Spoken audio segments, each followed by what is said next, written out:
Masarap yung spinach tsaka gerger na pakuluan ng konti. Kunti lang, mga 3 minutes.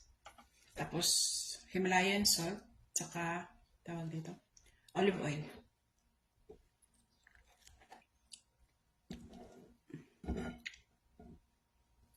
Diba ingon sila? Diba sabi nila kapag breakfast daw kailangan healthy yung ating kakainin, diba? Yun na yun, brown rice.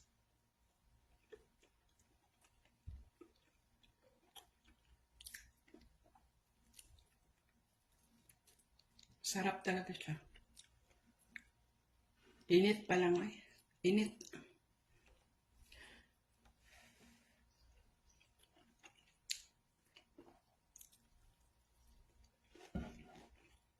Ano nga ba yung brown rice sa Tagalog, sa Bisaya?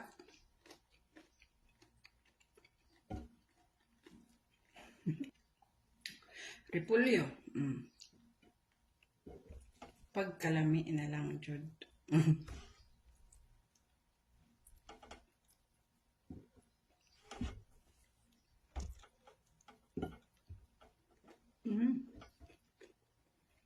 Kainit eh. Dami untang ka, dire-diretso, pero init eh.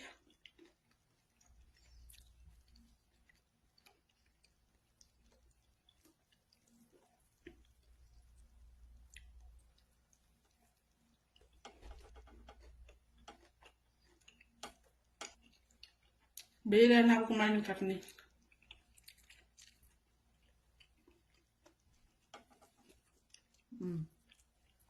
O, diba? Ang galing.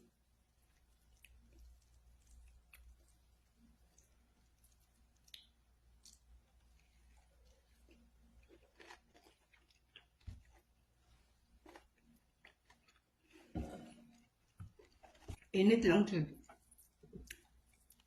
Gutom naman ko, gutom.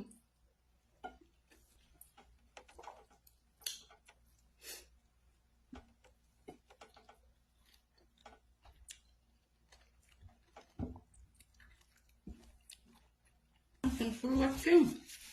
God bless.